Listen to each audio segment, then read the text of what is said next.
Welcome to the Library of the Mediterranean House of Human Science in Aix-en-Provence for a new episode of Livres MAM. Livres MAM is a series of interviews run by the Institute of Research and Study on the Arab and Islamic World, a research center affiliated with CNRS and Aix-Marseille University.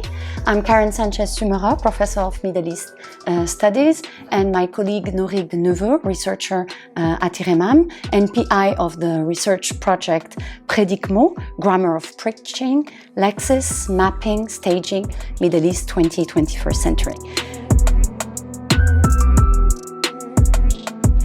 On this episode, we're speaking with Matthew KUIPER. Matthew KUIPER is an associate professor of religion at Hope University College in Michigan. Before joining Hope Religion faculty in 2021, KUIPER served as a professor of religious studies at Missouri State University. He lived in South Asia for many years and has traveled throughout the Muslim world. Dr. KUIPER's research interests include classical and modern Islamic history, Islamic dawah or mission, and Muslim-Christian relation, as well as the religious history of South Asia. Matthew KUIPER is the author of Dawah, A Global History of Islamic Missionary Thought and Practice, published in 2021 by Edinburgh University Press. In this book, Matthew KUIPER tells how Islam became a world religion and Dawah, a global cultural phenomenon at a large scale. His starting point is the upsurge in Islamic missionary activism and widespread Muslim recovery of the classical concept of Dawah, inviting to Islam or Islamic mission in recent time. Matthew, thanks for joining us. Thank you. It's wonderful to be here. We will start with the first, let's say, background question. In your latest book, you discuss the global history of Islamic missionary thought and practice. Could you provide us with an overview of the key theme of your book and what motivated you to explore the history of Dawah? Maybe I'll take the second part first, what motivated me or how I became interested in the topic. And let me say again, it is so great to be with you. It's really a gift to be with scholars who also care about preaching and see the ongoing relevance and importance of preaching in religious traditions around the world, and especially in the Middle East, as you're all looking at. And thank you for putting up with someone who does a lot of work on South Asia as well in this realm. So what drew me to the topic of Islamic dawah? So first of all, I had some sort of personal encounters with dawah. I've had the opportunity to travel in the Middle East. I've spent some years living in South Asia, and I began to sort of, you might say, meet dawah in the field, meet dawah in real life. I remember an example. My Urdu teacher in India introduced me to one of the world's largest dawah movements, the Indian Tablighi Jamaat, which is now one of the largest in the world in over 150 countries. He also introduced me to several well-known Muslim televangelists, and at that time I was surprised to learn that televangelism was a thing, even in the Muslim world. So I had those kind of personal encounters. Then as I went for my graduate studies, I sort of began to look into this whole theme and realized there wasn't a lot of research being done on it. There hadn't been a lot of work done on Islamic missionary movements, as I said, under this banner of dawah, this key Islamic category, which I think we'll talk about more in a minute. So it's a massive phenomenon. It's maybe I'm a little exaggerated, but not far from being over-exaggerated when I say it's ubiquitous. It's a really popular form of activism today. Now, there's not under the banner of dawah. There's not one type of thing. There's lots of things happening under that banner, but it's really prominent. It's really widespread, and yet very few scholars were paying serious attention to it. So that sort of gave me the opening to do my doctoral research, really focused on Islamic dawah. And I wanted to look at dawah not just as a modern phenomenon, but I wanted to look at as something that you could trace right back to the very origins of Islam in the Qur'an and in the ministry of the Prophet Muhammad himself. So that's kind of how I've tried to do that. I think the second part of your question was themes, some of the themes. Indeed. Yeah. So I think one theme is in the book is Islam as a missionary religion. The whole idea of categorizing religions as missionary or non-missionary is a very sort of modern academic almost invention, the way we sort of classify religions by this or that category. So that's fine, but I do think that's true. I think that insofar as Islam is a religion that makes universal claims, that does seek to win over the hearts and minds of new people in new places, I think by definition that makes it a missionary faith. So that's one theme, is exploring Islam specifically as a missionary religion. Another theme is, given that Islam today is one of the largest world religions, it's set to be the largest by population, I think by the year 2050. And it exists on every continent in incredible theological and linguistic and ethnic diversity. I wanted to sort of trace at least one of the mechanisms by which that came to be. And I think dawah, or preaching, it's not the only mechanism. Obviously the spread of Islam, or the spread of Islamic, empires, the natural demographic growth, those kind of things. But the missionary efforts of the Muslim community are another major part of the story. So I wanted to trace that. I do come to the conclusion that there is a discernible story of mission or dawah in Islam that can be traced from the Qur'an to the present. Even though, I would be quick to add, it's a story with a lot of unevenness, ups and downs, lack of continuity between different periods. And yet I do think there is a thread you can trace, kind of chronicling the missionary history of Islam. So, yeah. So I guess one last theme would be, just the diversity within what we mean by dawah, and even the highly contested nature of the category itself, and even how dawah is both a theater for Muslim cooperation and a theater for Muslim disagreement, because Muslims will disagree, just like you would find in Christian mission or Buddhist mission. They will disagree about the best way to do it, the best way to go about, winning converts or whatever the case may be. So I guess those are some major themes. If we go back to the historical development of dawah, different archives highlight the significance of dawah and the expansion of Islam throughout different periods. So my question would be, how did dawah evolve from a localized practice to a global phenomenon? One of the difficult decisions I had to make in sort of the theoretical and methodological part of the book was tracing dawah as a recognizable concept in the lexicon of Islam. So that's one part, dawah as concept or word, and dawah as phenomenon. So I try to do both. I use the word dawah to describe the phenomenon of missionary preaching, even in periods of Islamic history when that wasn't the word that was used for it. Does that make sense? So the word itself has a history that's interesting, but there's also the phenomenon. And I try to be clear with the reader when I'm speaking of, okay, here we're talking about the history of the term itself, here we're talking about dawah as the phenomenon that I'm trying to describe. So that maybe is a little confusing, but it's important to, I think, begin with that. So I think the place to start in some ways is the Qur'an itself, and looking at, does the Qur'an have does it seem to have a sort of missionary thrust or missionary expectation that's built into the rhetoric, the style of the Qur'an?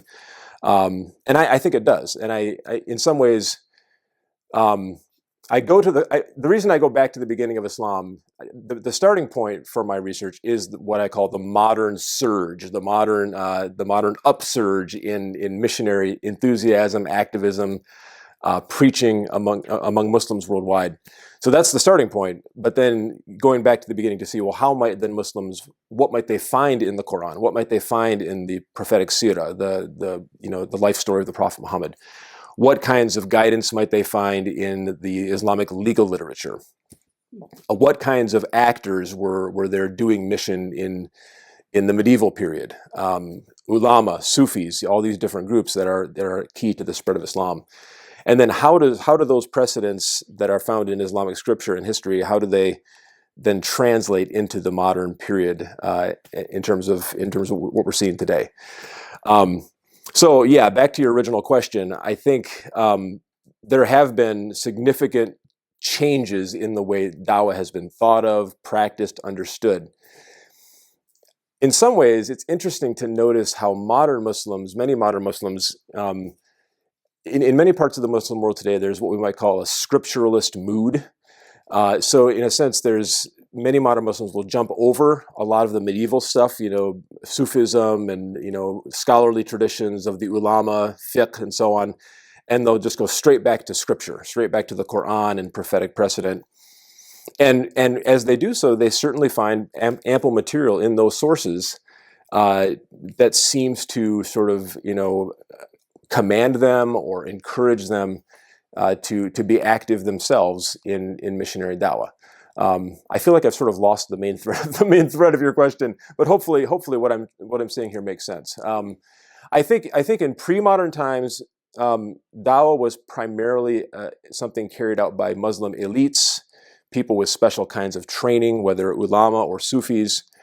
Sometimes the spread of Islam took place through traders, as traders settled in new places. I mean, Islam was brought to southern China, it was brought to the Indo-Malaysia through traders, southern India. Islam was certainly spread by the expansion of Islamic empires. But then as far as what we typically think of as missionary preaching, that would have been more kind of an elite affair. One of the big transitions in modernity is now there's a sense that every Muslim, both the trained and the ordinary folks, all have a role to play in helping to foster the spread of Islam. If we now turn to a more comparative approach, how does the concept of dawah, according to you, compare to other missionary activities in world religion, for example, in terms of method and also scope? First, I've tried to sort of avoid falling into shallow comparisons. And I'm not an expert in mission in other religions, like I have become in studying dawah and mission in Islam.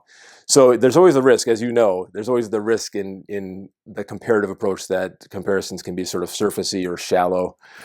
So I try to avoid that, and I really try in the books to respect and honor the way Islam is a missionary religion on its own terms as much as possible, and how mission is something generated from within the sources of the Islamic tradition. Having said that, so that's the qualification that you feel like you have to make as a scholar, right? I'm gonna just stick with describing Islam in its own uniqueness as a missionary religion.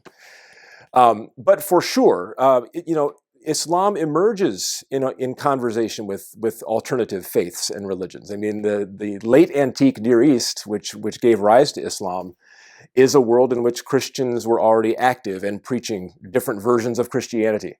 The Qur'an itself bears eloquent witness to these debates, right? The Qur'an, in a sense, takes a position on Christology. It says, well, these different groups of Christians are arguing about who is Jesus, and the Qur'an says, here's who Jesus really was. So the Qur'an is itself bearing witness to developing its own sort of version of proper faith or religion in conversation with a whole series of religious others.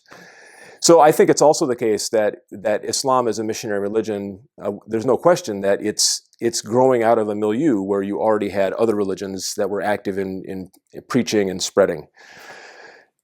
Now let's skip to the modern period. I just want to make the point that Islam has developed its own sense of being a missionary faith in conversation with other missionary faiths from its very beginning, especially Christianity, I would say.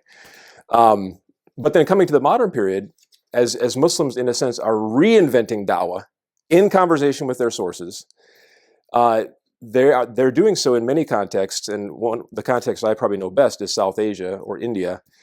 You have a context, especially in the period of British colonialism, where Christian missionaries are becoming very active.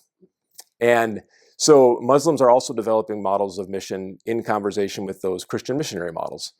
So again, I want to stress the first move is to draw on their own sort of internal sources and to notice how Muslims are generating mission from within their own tradition.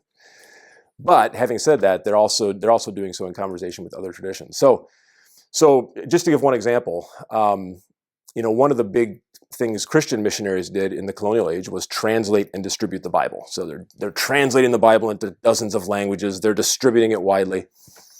And it's not that Muslims hadn't been translating the Qur'an, but not to the degree that they would later, I think partly in conversation and partly feeling somewhat like there's a threat here. There's a threat of the Christian mission, and we better also be translating and distributing the Qur'an.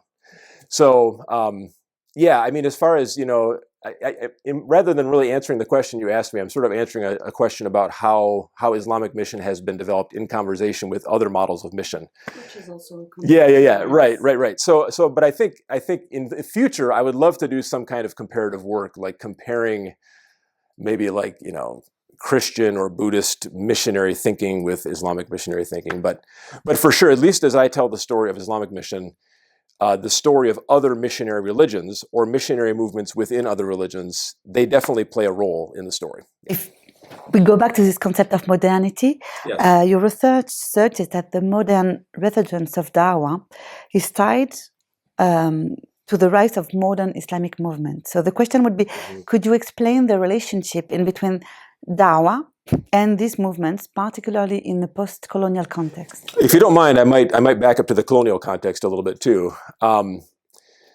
So the modern period, all observers and scholars of modern Islamic history, note that there's been a kind of resurgence. Maybe that's not the best word; it's an overused word, but there's been a burst of activist energy released in modern Islam. That was prompted by lots of external factors. Again, going back to something I said earlier, I like to begin with what is there internal to Islam that brings about this sort of burst of activist energy. And certainly traditions like reform in Islam, tajdeed, traditions like islah. This is something you can trace right back to the Qur'an itself. So Muslims are first and foremost drawing on these internal traditions to meet modern challenges using traditions like tajdeed and islah to bring about a revival of faith, so that Muslims are equipped to meet the challenges of modernity. So that's the first. Second, then you do have the sort of stimulus of the rise of European power. The sort of widespread, something I talk about in the book, the widespread disestablishment of Islam across vast swaths of territory that had been ruled by Muslim empires is now finding itself under the British, the French, the Dutch, even in Central Asia, the Russians, right? So you have this massive change. So drawing on those traditions of tajdeed and islah, Muslims then are able to meet the colonial challenge by forming all kinds of activist movements for different purposes, whether it's education, whether it's Qur'an translation, whether it's empowering women and children in various ways to think of themselves as active agents for Islam. And then what I argue is that a lot of that activist energy has coalesced under this term dawah, which is kind of surprising because in pre-modern times, going back to the history of the term itself, going back to pre-modern times, dawah was not used that much for this kind of idea of like renovating Islam, reforming fellow Muslims, and trying to reach non-Muslims with the message of Islam. And by the way, that's an important distinction I make, is the distinction between dawah as aimed toward Muslims, dawah aimed at reforming or reviving fellow Muslims, which I call internal dawah, or dawah aimed at the conversion or the proselytizing of non-Muslims. That's external dawah. But yeah, so that this term would be the one that gets excavated from the Islamic past and becomes the sort of term of choice. I think it's not an exaggeration to say that around the world today, dawah is an instantly recognizable term to hundreds of millions of Muslims. Even if Arabic isn't their native language, dawah has become the term English-speaking Muslims use to speak of Islamic mission. Dawah is the term, or maybe daqwa, sometimes it's pronounced daqwa in Indonesia or daqwa in parts of Africa. But this word has come into other languages as the sort of term of choice.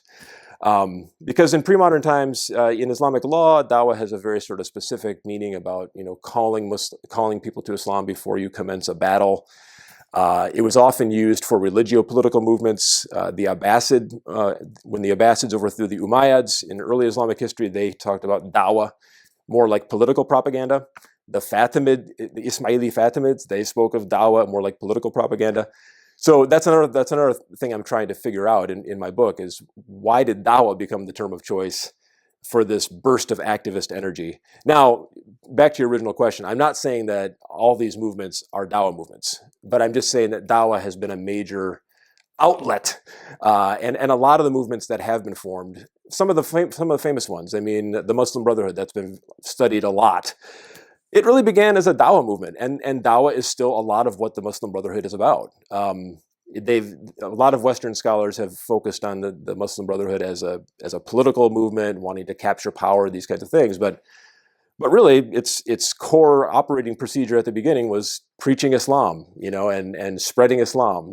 Same with the Jamaat-e-Islami in South Asia, founded by Maududi. So even these movements that we think of as political movements, they also have a very strong dawah thrust to them as well. Matthew, you discuss two, let's say, big models in your book of dawah, the Meccan and the Medinan model, with the former more grassroots, non-political, and the latter involving political power. Could you elaborate a bit on these two models and how they have influenced modern Islamic movement, according to you? In chapter 1 of the book, I studied dawah in the Qur'an. In chapter 2, I studied dawah in the prophetic seerah.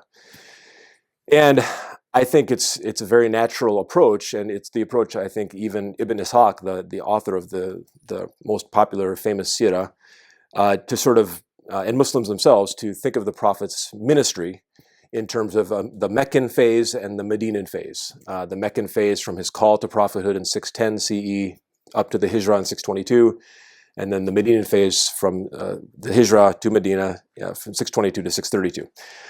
And it's just very natural to notice that there's a kind of difference in the way he's doing dawah in those two periods. Dawah from a position of political powerlessness in Mecca. He's actually persecuted by the Quraysh, his own tribe. He's having to sort of strictly preach a religious message and try to persuade some people to join him. And he does win some key converts in the Meccan phase. Abu Bakr, Umar, his first wife Khadija are all early converts. Ali, of course. And it's interesting how the seerah also depicts these early converts. It's not that they just simply convert, they are also instantly transformed into energetic da'is or missionaries themselves. So Abu Bakr immediately goes out and starts winning others to Islam. So there you see, like, okay, it's not just the Prophet who's supposed to do dawah, it's also the Prophet's followers who are supposed to do dawah. You see that very clearly. But so you transition from this Meccan model of dawah to the Medinan model, where now the Prophet is still continuing that same religious message, but now he's also building the first city-state, you might say. He's the ruler. He's building an army.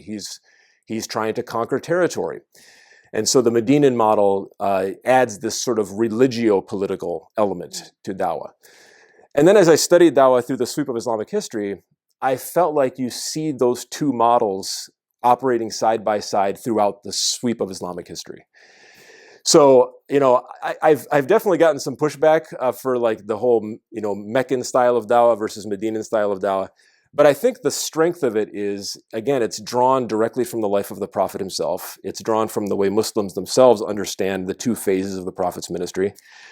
And I think it does help to at least heuristically explain these two styles of dawah you see operating throughout history. So I mentioned the Abbasid dawah, the Fatimid dawah. Those would be more like Medinan model. Mm-hmm.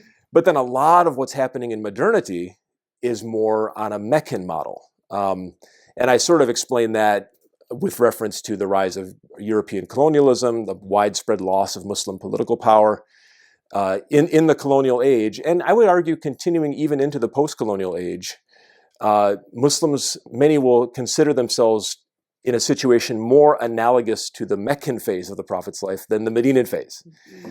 And I think this helps partly to explain the prominence of these sort of what I call Meccan styles of dawah in modernity. And I think that's helpful because, if I could just say one more thing, I think that's helpful because a lot of Western scholarship, a lot of like popular discourse about Islam in the West is focused on political Islam. It's even focused on militant Islam, the activities of jihadi groups. But in many ways, I think the bigger story is this surge of, quietist, peaceful, if very vigorous, Meccan styles of Dawah that have emerged in modernity. According to your statement, the inclusion of lay people, women, and children in the Dawah activities is has been a significant evolution of and the modern development of Dawah itself. So, how this democratization, as you call it, reshaped the religious practices in the Muslim world? I think that's one of the major transformations you see from Dawah in pre-modern times to Dawah in modernity. Is this sort of widespread idea that every Muslim should think of themselves as a missionary for Islam. It's not just the imam in the mosque. It's not just the alim or the members of the ulama. Even going back to a previous time, but continuing to the present, it's not just the Sufi sheikh or the Sufi saint who has a role to spread Islam, but ordinary Muslim men, women, and children also should be equipped, at least in a basic way, to share their faith in the public space, in the marketplace, in schools, in factories, in homes. And so one of the things I look at in the book is this kind of explosion of Dawah training, Dawah workshops, Dawah manuals, a weekend seminar where it's like here's six steps to take to like be a more effective da'i, to be a more effective witness for Islam. And so for sure, it's not that ordinary Muslims in pre-modern times didn't participate in the sort of spread of Islam, but I think there's a new intentionality and a new organization to it, so that you even have like the formation of women's organizations devoted to Dawah. You have I don't know that there are children's organizations as such, but certainly that rhetoric also is very much out there. So yeah, I think, whether or not democratization is the best term, I think what I mean by that is throwing open the gates sort of who can speak for Islam, who has the right and even the duty to be an agent and a voice for Islam in the world. And so democratization means now that gate has been thrown open. And you especially see that in the media space. Since the internet, since the rise of social media, there are plenty, hundreds of non-madrasa trained Muslims who are influencers for Islam, and who are making a significant impact in that space. Part of my research in my first book was on Dr. Zakir Naik. Naik is the famous Indian Muslim televangelist. He's a medical doctor. So Dr. Zakir Naik is because he's a medical doctor, not because he went to madrasa, not because he's an expert in fiqh or tafsir or any of those classical sciences, but he's had a huge impact. And many Muslims, consider him to be a very authoritative voice. He's famous for ending his sermons with question and answer sessions. And while he doesn't call himself a mufti, I argue that he acts like a mufti, right? Even though he's not trained, like he's not a trained mufti. So that's what I mean by democratization. Someone like Zakir Naik, who I think in previous times wouldn't have been able to find any traction as a voice for Islam. Now he can become a global superstar of Islamic Dawah. Matthew, could you give us an example of association where women took up leading roles in Dawah? I mean, so you had someone like Zainab al-Ghazali in Egypt, who was sort of affiliated with the Muslim Brotherhood, but wasn't really wanting to just put herself under the male leadership, so to speak, of the Muslim Brotherhood. So she founds the Muslim Women's Association as a sort of female counterpart with a lot of the same ideas, same philosophy, which really exists to empower and instruct women in what they consider to be proper or authentic Islam, and then also empower women to live out their faith in the public sphere. There's two great examples from Indonesia. Two of the largest Dawah/educational movements in the world today are in Indonesia, the Muhammadiyah and the Nahdlatul Ulama. I always stumble to pronounce that right. I mean, massive movements. It's something that I find fascinating. I mean, for people who are very focused on the Middle East and the Arabic-speaking world, it's sometimes surprising to find out the sort of scope and size of these movements that exist on the so-called margins of the Muslim world, like Indonesia. But these are huge movements, and both of them have women's wings. So the women's wing of the Muhammadiyah, the women's wing of the Nahdlatul Ulama is called Muslimat NU, and then the women's wing of Muhammadiyah is called ISIA. You can look them up online. They're just enormous movements. They organize huge mass meetings of Muslim women, again, to equip them with basic knowledge of scripture, basic knowledge of hadith, and then to, in a sense, deploy them to be change agents for Islam. So I think those are great examples of women's involvement in dawah. Lots of examples from South Asia as well. How, in your perspective, has globalization, including modern technology, impacted dawah movements, and what challenges or opportunities has it presented for those those movements? The simple answer is massively. The whole, what we called earlier, the sort of burst of energy in Islamic activism has been facilitated by modern technology. So you can't tell the story without telling the story of in an earlier generation, steam power and print. The widespread embrace of the printing press in the Muslim world, the widespread embrace of traveling by steamship, traveling by train, telegraph, old school communications. Moving forward, I also studied this because he's part of the lineage of Zakir Naik. I studied quite carefully Ahmed Deedat, the famous South African da'i. He was really a cassette evangelist. I mean, if I can coin that term, audio cassettes, which today to us seem like this really sort of quaint, old-fashioned technology, but I mean, come on, in the 70s and 80s and 90s, cassettes were like the cutting edge. And so Deedat goes global through the audio cassette. His cassettes are distributed all throughout the Arab world. His cassettes are distributed all throughout India. Zakir Naik himself sort of becomes a devotee of Ahmed Deedat through listening to some of his cassette tapes, where Deedat is famously sort of dismantling the arguments of Christian missionaries in South Africa and aggressively defending Islam in this religious marketplace setting. So whether we look at an earlier generation with the printing press, with the steam engine, or whether we look at cassette tapes, and now skipping forward to the internet and social media and YouTube and satellite television, for sure, this has facilitated the going global of shared Muslim discourses in a way never before seen. This has put pressure on sort of indigenous varieties of Islam. So, you have varieties of Islam in South Asia, or varieties of Islam, say, in Indonesia or sub-Saharan Africa, where now you have Salafi missionaries coming from the Middle East to sort of bring them out of their more traditional, you might say, African Islams, and bring them into a more sort of proper, straight and narrow Salafi version. So globalization has these two sides. It does allow these shared discourses, but it also maybe has this tendency to diminish the local specificity of distinct indigenous versions of Islam, as more standardizing versions can also be spread. But there's examples in the opposite direction too, where you have South Asian movements that in an earlier time would have been confined to South Asia, now having a global impact right across the world. So I think another part of the whole globalization question is Muslim migrant communities, Muslim diaspora communities living in Europe, living in America.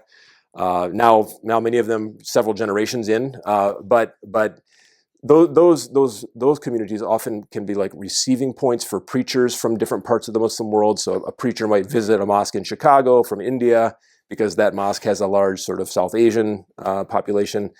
So those migrant communities also can facilitate those dialogues across the global Muslim community. You mentioned that dawah often extend today beyond traditional activities. So, for example, education, interreligious dialogue. Could you give us some example of these modern activities of dawah?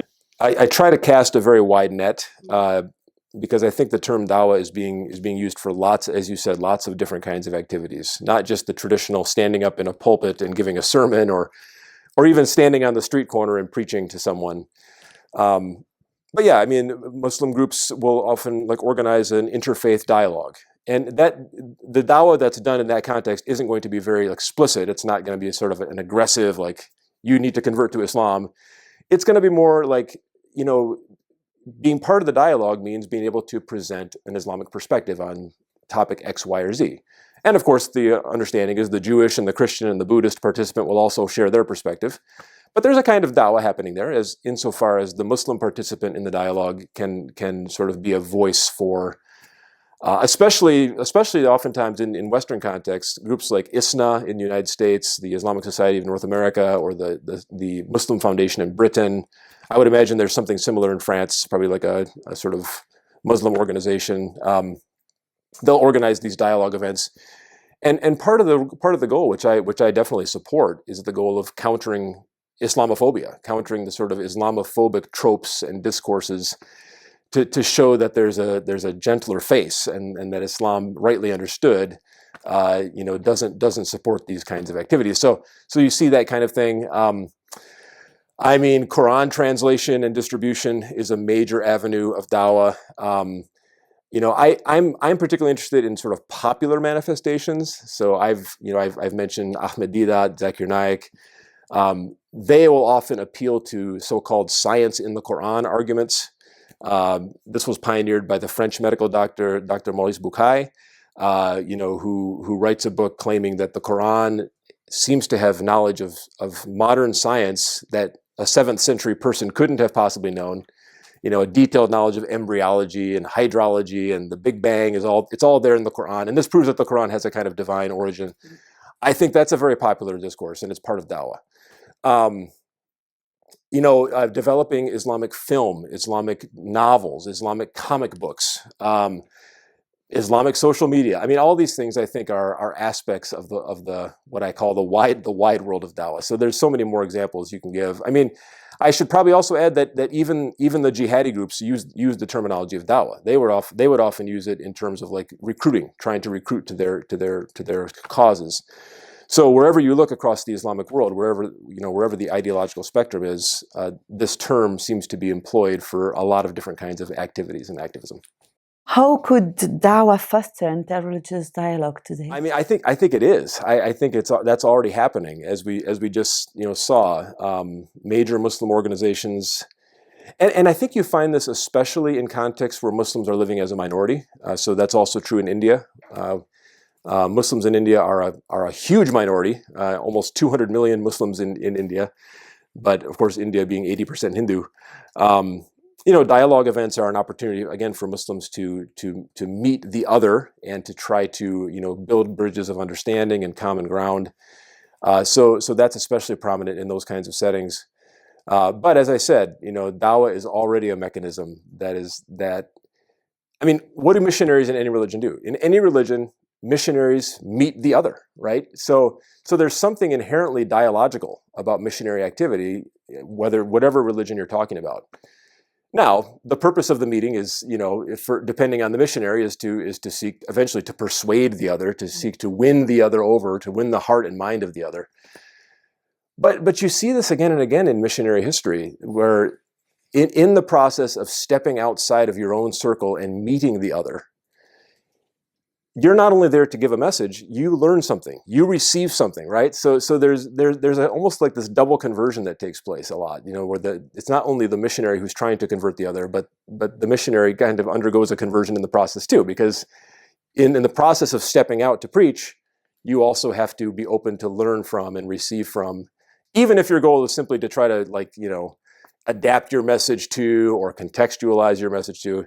You're still sort of opening yourself up to friendship with, to knowledge of the other. So, I mean, I guess, there's kind of like formal dialogue where, like, say the Catholic Church will organize a dialogue event and, like, a group of scholars sit around a table and have a dialogue. That's one kind of dialogue. I don't think that's the most interesting kind, honestly. Or like a Muslim organization organizes a formal dialogue where there's an audience and Muslim scholars speak and then Buddhists, that's fine. But I think the most interesting dialogues are the life-on-life dialogues that take place on the street level. And I think this surge of dawah is helping to create those kinds of conversations and human-to-human contacts. So this episode of Livres MAM is now over. We were speaking today with Matthew KUIPER about his book, Dawah, A Global History of Islamic Missionary Thoughts and Practice, published in 2021 at Edinburgh University Press. You can watch this interview on the YouTube channel of Livres MAM and listen to it as a podcast on Spotify and on Apple Podcasts. Thanks again for joining us today. Thank you. Thank you very much.